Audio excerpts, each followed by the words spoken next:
ನಮಸ್ತೆ ಫ್ರೆಂಡ್ಸ್, ಎಲ್ಲರೂ ಹೇಗಿದ್ದೀರಾ? ಚೆನ್ನಾಗಿದ್ದೀರಾ ಅಂತ ಅಂದ್ಕೊಂಡಿದ್ದೀನಿ. ನಾನು ಕೂಡ ಚೆನ್ನಾಗಿದ್ದೀನಿ ಫ್ರೆಂಡ್ಸ್. ರಿಯೂಸ್ ಕಂಟೆಂಟ್ ಬಂದಮೇಲೆ ನಾನು ಯಾಕೆ ಲೈವ್ ಆಗಲಿ ಮತ್ತು ವಿಡಿಯೋ ಆಗಲಿ ಕಡಿಮೆ ಮಾಡಿದೆ ಅಂತಂದೇಳ್ಬಿಟ್ಟು ಮುಂದೆ ತಿಳಿಸ್ಕೊಡ್ತೀನಿ ಫ್ರೆಂಡ್ಸ್. ಅದಕ್ಕಿಂತ ಮುಂಚೆ ಯಾರೆಲ್ಲ ನನ್ನ ಚಾನಲ್ನ ಹೊಸ್ದಾಗಿ ನೋಡ್ತಾ ಇದ್ದೀರಾ ದಯವಿಟ್ಟು ಸಬ್ಸ್ಕ್ರೈಬ್ ಮಾಡ್ಕೊಂಡು ನೋಡಿ. ಲೈಕ್ ಮಾಡಿಲ್ಲ ಅಂತ ಹೇಳಿದ್ರೆ ಈ ವಿಡಿಯೋ ಇಷ್ಟ ಆದರೆ ದಯವಿಟ್ಟು ಒಂದು ಲೈಕ್ ಮಾಡಿ. ನಿಮ್ಗೇನು ಅನಿಸುತ್ತೆ ಅಂತ ಕಮೆಂಟ್ ಮಾಡಿ. ಇವತ್ತು ಬೆಳಗಿನ ತಿಂಡಿಗೆ ನಾನು ದೋಸೆ ಮಾಡ್ತಾಯಿದ್ದೀನಿ ಫ್ರೆಂಡ್ಸ್. ಯಾವಾಗಲೂ ಮಾಮೂಲಿ ದೋಸೆನೇ ಅಲ್ವಾ, ತಿಂದು ಬೇಜಾರಾಗಿರುತ್ತೆ. ಸೊ ಅಂಥದ್ರಲ್ಲಿ ಇವತ್ತು ಸ್ವಲ್ಪ ಡಿಫ್ರೆಂಟಾಗಿ ಮಾಡೋಣ ಅಂತ ಹೇಳ್ಬಿಟ್ಟು ಹೆಸ್ರು ಕಾಳನ್ನು ನೆನೆಸ್ಬಿಟ್ಟು ದೋಸೆ ಮಾಡ್ತಿದ್ದೀನಿ. ಅಂದರೆ ಉದ್ದಿನ ಕಾಳು ಹಾಕ್ತೀವಿ ಅಲ್ವಾ ನಾವು ದೋಸೆ ಮಾಡೋವಾಗ, ಅದ್ರ ಬದಲು ಹೆಸ್ರು ಕಾಳನ್ನ ಹಾಕಿ ಮಾಡೋಣ ಅಂತ ಹೇಳ್ಬಿಟ್ಟು. ಯಾಕೆಂದರೆ ಹೆಸ್ರು ಕಾಳು ಕೂಡ ಆರೋಗ್ಯಕ್ಕೆ ತುಂಬ ಒಳ್ಳೆಯದು. ಸೊ ಹಂಗಾಗಿ ಹೆಸ್ರು ಕಾಳು ದೋಸೆ ಮಾಡ್ತಾಯಿದ್ದೀನಿ ಫ್ರೆಂಡ್ಸ್. ನೋಡಿ ಫ್ರೆಂಡ್ಸ್, ಇದು ಬೆಳಗ್ಗೆನೇ ನಾನು ನೆನೆಸಿಟ್ಟಿದ್ದೆ. ಅಂದರೆ ಹೆಸ್ರು ಕಾಳು ಮತ್ತು ಅಕ್ಕಿ ಮೆಂತ್ಯ ಕಾಳನ್ನ ಹಾಕ್ಬಿಟ್ಟು ಇದ್ರ ಜೊತೆ ಸ್ವಲ್ಪ ಅವಲಕ್ಕಿ ಕೂಡ ಸಪ್ರೇಟಾಗಿ ನೆನೆಸ್ಬಿಟ್ಟು ಇಟ್ಟಿದ್ದೆ ನಾನು. ಇವಾಗ ನೈಟು ಎಲ್ಲ ರುಬ್ಬಿಬಿಟ್ಟು ಇಡ್ತಾಯಿದ್ದೀನಿ ಬೆಳಗ್ಗೆ ದೋಸೆ ಮಾಡೋದಕ್ಕೆ ಅಂತ ಹೇಳ್ಬಿಟ್ಟು. ನೋಡಿ ಹೆಸ್ರು ಕಾಳು ಹಾಕ್ತಾಯಿದ್ದೀನಿ. ಯಾವಾಗಲೂ ಉದ್ದಿನ ಕಾಳೇ ಹಾಕ್ತಾಯಿದ್ದೆ, ಬಟ್ ಈ ಸಲ ಸ್ವಲ್ಪ ಹೀಟ್ ಜಾಸ್ತಿ ಆಗಿದ್ದರಿಂದ ಹೆಸ್ರು ಕಾಳು ಜಾಸ್ತಿ ಹಾಕಿ ರುಬ್ಬಿದ್ದೀನಿ. ಆರೋಗ್ಯಕ್ಕೂ ಕೂಡ ತುಂಬ ಒಳ್ಳೆಯದು ಹೆಸ್ರು ಕಾಳು. ನೋಡಿ ಈ ಥರ ಬಂದಿದೆ. ದೋಸೆನೂ ಅಷ್ಟೇ ತುಂಬ ಚೆನ್ನಾಗಿ ಬರುತ್ತೆ. ನಾನು ಹಂಚಿಗೆ ಹಿಡಿಬಾರ್ದು ಅನ್ನೋ ಕಾರಣಕ್ಕೆ ಸ್ವಲ್ಪ ಈರುಳ್ಳಿನ ಹೆಚ್ಕೊಂಡು ಈರುಳ್ಳಿನ ಹಂಚಿಗೆ ಉಜ್ಜಿಬಿಟ್ಟು ಆಮೇಲೆ ದೋಸೆ ಬಿಡ್ತಿದ್ದೀನಿ. ನೋಡಿ ಹೆಸ್ರು ಕಾಳಿನ ದೋಸೆ ಆರೋಗ್ಯಕ್ಕೆ ತುಂಬ ಒಳ್ಳೆಯದು ಫ್ರೆಂಡ್ಸ್. ಹೆಸ್ರು ಕಾಳನ್ನ ನೆನೆಸ್ಬಿಟ್ಟು ಮೊಳಕೆ ಕೂಡ ಕಟ್ಕೊಂಡು ತಿಂತೀವಿ ನಾವು. ಅದಕ್ಕೋಸ್ಕರ ಈ ಸಲ ನೋಡೋಣ ಹೆಸ್ರು ಕಾಳಿನ ದೋಸೆ ಮಾಡೋಣ ಅಂದ್ಬಿಟ್ಟು ಅನ್ನಿಸ್ತು. ಅದಕ್ಕೋಸ್ಕರ ಮಾಡಿದ್ದೀನಿ. ನೋಡ್ತಾ ಇರ್ಬೋದು ನೀವು ಯಾವ ಥರ ಬಂದಿದೆ ಅಂತ ಹೇಳ್ಬಿಟ್ಟು. ತುಂಬ ಚೆನ್ನಾಗಿ ಬರುತ್ತೆ ಫ್ರೆಂಡ್ಸ್. ನಾವೇನು ಉದ್ದಿನ ಕಾಳು ಹಾಕಿ ಮಾಡ್ತೀವಿ ಅಲ್ವಾ, ಅದೇ ಥರನೇ ಹೆಸ್ರು ಕಾಳು ಹಾಕಿ ಮಾಡಿದ್ರೂ ತುಂಬ ಚೆನ್ನಾಗಿ ಬರುತ್ತೆ, ಆರೋಗ್ಯಕ್ಕೂ ಒಳ್ಳೆಯದು. ದೋಸೆಗೆ ನೋಡಿ ಇವಾಗ ಕಾಯಿ ಚಟ್ನಿ ಮಾಡೋಣ ಅಂತ ಕಾಯಿ ತುರಿದಿಟ್ಕೊಂಡಿದ್ದೀನಿ.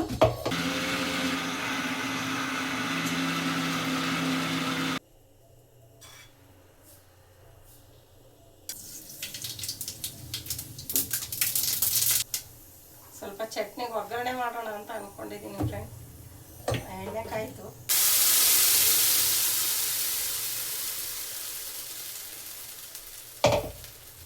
ಅಂದರೆ ನಾನೇನು ಇದನ್ನು ಕುದಿಸೋದಿಲ್ಲ. ಕಾಯಿ ಚಟ್ನಿ ಚೆನ್ನಾಗಿರುತ್ತೆ ದೋಸೆ ಜೊತೆ, ಅದಕ್ಕೋಸ್ಕರ ಕಾಯಿ ಚಟ್ನಿ ಮಾಡಿದ್ದೀನಿ. ಲೇಟ್ ಆಯ್ತು ಇವತ್ತು, ಆಲ್ರೆಡಿ ಕೆಲಸ ಎಲ್ಲ ಮುಗಿಯೋ ಅಷ್ಟರಲ್ಲಿ ಇಷ್ಟೊತ್ತಾಯಿತು. ನೋಡಿ ಫ್ರೆಂಡ್ಸ್, ಕಲರ್ ಎಷ್ಟು ಚೆನ್ನಾಗಿ ಬಂದಿದೆ ಅಂತ ಹೇಳ್ಬಿಟ್ಟು. ಫಸ್ಟಿನ ದೋಸೆ ಮಾತ್ರ ಸ್ವಲ್ಪ ಇದು ಬರುತ್ತೆ, ಆಮೇಲೆ ಬಿಡ್ತಾ ಬಿಡ್ತಾ ಕಲರು ಅಷ್ಟೇ ತುಂಬ ಚೆನ್ನಾಗಿ ಬರುತ್ತೆ ದೋಸೆ. ಯಾರೆಲ್ಲ ಟ್ರೈ ಮಾಡಿಲ್ಲ ಒಂದು ಸಲ ಹೆಸ್ರು ಕಾಳು ಹಾಕ್ಬಿಟ್ಟು ಟ್ರೈ ಮಾಡಿ ಫ್ರೆಂಡ್ಸ್. ನೋಡಿದ್ರಲ್ಲ ಫ್ರೆಂಡ್, ದೋಸೆ ಎಲ್ಲ ಚೆನ್ನಾಗಿ ಬಂದಿತ್ತು. ನಾನು ಕೂಡ ದೋಸೆ ತಿನ್ಕೊಂಡಿದ್ದಾಯಿತು. ಸಾರಿ, ನನಗೆ ಸ್ವಲ್ಪ ಗಂಟ್ಲು ಕೆಟ್ಬಿಟ್ಟಿದೆ ಕೋಲ್ಡಾಗಿ. ರಿಯೂಸ್ ಕಂಟೆಂಟು ಬಂದಾಗಿಂದ ಸ್ವಲ್ಪ ವೀಡಿಯೋ ಮಾಡೋಕ್ಕೆ ಬೇಜಾರಾಗ್ಬಿಡ್ತು ಫ್ರೆಂಡ್ಸ್ ನನಗೂ. ಆಮೇಲೆ ನನಗೂ ಸ್ವಲ್ಪ ಎಲ್ಲ ಕೆಲಸಗಳನ್ನೂ ನಾನು ಸ್ವಲ್ಪ ಪೆಂಡಿಂಗ್ ಕೆಲಸಗಳು ಇಟ್ಕೊಂಡಿದ್ದೆ. ಯಾಕೆಂದರೆ ವೀಡಿಯೋಸ್ ಮಾಡು, ಎಡಿಟಿಂಗ್ ಮಾಡು, ಅದನ್ನು ಮತ್ತು ಲೈವ್ ಮಾಡಬೇಕು, ಅದೆಲ್ಲದಕ್ಕೂ ನನಗೆ ಟೈಮ್ ಕೂಡ ಸಾಕಾಗ್ತಿರ್ಲಿಲ್ಲ. ಸೊ ನನಗೂ ಸ್ವಲ್ಪ ಕೆಲಸಗಳೆಲ್ಲನೂ ತುಂಬ ಕೆಲಸಗಳು ಬ್ಯಾಲೆನ್ಸ್ ಇತ್ತು ನಂದು. ಅದೆಲ್ಲನೂ ಮಾಡ್ಕೊಳ್ಳೋದಕ್ಕೂ ಸ್ವಲ್ಪ ಟೈಮು ಬೇಕಾಗಿತ್ತು. ಸೊ ಈ ಟೈಮಲ್ಲಿ ನಾವು ಏನೇ ವೀಡಿಯೋಸ್ ಹಾಕಿದ್ರೆ ಅದು ಡಾಲರ್ ಕೌಂಟ್ ಆಗೋಲ್ಲ ಅಂತ ನಂಗೆ ಗೊತ್ತಿತ್ತು. ಅದಕ್ಕೋಸ್ಕರ ನಾನು ಆದಷ್ಟು ವೀಡಿಯೋ ಲೈವ್ನ ಕಮ್ಮಿ ಮಾಡಿಬಿಟ್ಟು ನಂದು ಸ್ವಲ್ಪ ಪರ್ಸ್ನಲ್ ಕೆಲಸಗಳೆಲ್ಲ ಇದ್ದಿದ್ದರಿಂದ ಆ ಕೆಲಸದ ಕಡೆ ನಾನು ಗಮನ ಕೊಡಬೇಕಾಯಿತು. ಹಂಗಾಗಿ ನಾನು ಸ್ವಲ್ಪ ಲೈವ್ ಎಲ್ಲ ಬಿಟ್ಟಿದ್ದು. ಇನ್ನು ಮುಂದೆ ಸ್ವಲ್ಪ ಆದಷ್ಟು ವಿಡಿಯೋ ಮಾಡೋದಕ್ಕೆ, ಲೈವ್ ಮಾಡೋದಕ್ಕೆ ಟ್ರೈ ಮಾಡ್ತೀನಿ ಫ್ರೆಂಡ್ಸ್. ಆದಷ್ಟು ನನಗೆ ವಿಡಿಯೋಗೆ ಸಪೋರ್ಟ್ ಮಾಡಿ ಎಲ್ಲರೂ. ದಯವಿಟ್ಟು ಯಾರು ಬೇಜಾರು ಮಾಡ್ಕೊಂಬೇಡಿ, ಎಲ್ಲರೂ ಪ್ರೀತಿಯಿಂದ ಕೇಳ್ತಾ ಇದ್ರಿ. ಸೊ ಅಂಥವ್ರಿಗೆ ಎಲ್ರಿಗೂ thank you so much friends. ಎಲ್ರಿಗೂ ರಿಯೂಸ್ ಕಂಟೆಂಟ್ ಬರುತ್ತೆ, ದಯವಿಟ್ಟು ನಾನು ಈ ವಿಡಿಯೋ ನೋಡ್ತಾ ಇರೋರಿಗೆ ಹೇಳೋದು ಇಷ್ಟೇ. ಯಾರೆಲ್ಲ ಬೇರೆ ವೀಡಿಯೋಸು ಆಗಲಿ ಅಥವಾ ಫೋಟೋಸ್ ಆಗಲಿ ತಂದು ಲೈವಲ್ಲಿ ಹಾಕೋದಾಗಲಿ ಇದು ಮಾಡ್ತಾ ಇದ್ದೀರಾ, ಮುಂದೆ ಮೌನ ಆಗೋವಾಗ ಪ್ರಾಬ್ಲಮ್ ಆಗ್ಬೋದು. ದಯವಿಟ್ಟು ಆ ಥರ ಮಾಡಬೇಡಿ. ನಿಮ್ಮದು ಓನ್ ಕಂಟೆಂಟ್ ಏನಿದೆ ಅದ್ರ ಮೇಲೆ ನೀವು ವೀಡಿಯೋಸ್ನಾಗಲಿ ಲೈವ್ ಆಗಲಿ ಮಾಡಿ ಅಂತ ಕೇಳ್ಕೊತೀನಿ. ಯಾಕೆಂದರೆ ನಾನು ಅಂದ್ಕೊಂಡಿರಲಿಲ್ಲ ರಿಯೂಸ್ ಕಂಟೆಂಟ್ ಬರುತ್ತೆ ನನಗೆ ಅಂತ ಹೇಳ್ಬಿಟ್ಟು. ಗೊತ್ತಿಲ್ದಿರ ಏನೋ ನಾವು ಎಲ್ಲರೂ ಮಾಡ್ತಾರೆ ಅಂದ್ಬಿಟ್ಟು ಮಾಡೋಕ್ಕೆ ಹೋಗ್ಬಿಟ್ಟು ನಾವು ಸಿಗಾಕೊಂಡಂಗೆ ಆಯಿತು. ಸೊ ಇರಲಿ, ಪರವಾಗಿಲ್ಲ, ಅದಕ್ಕಿನ್ನೂ ಟೈಮ್ ಇದೆಯಲ್ಲ ಇನ್ನು. ಹಾಗಾಗಿ ನಾನು ಬೇರೆ ಕೆಲಸಗಳನ್ನೆಲ್ಲ ಸ್ವಲ್ಪ ಪೆಂಡಿಂಗ್ ಇರೋ ಕೆಲಸಗಳನ್ನ ಮಾಡ್ಕೋತಾ ಇದ್ದೀನಿ ಅಷ್ಟೇ.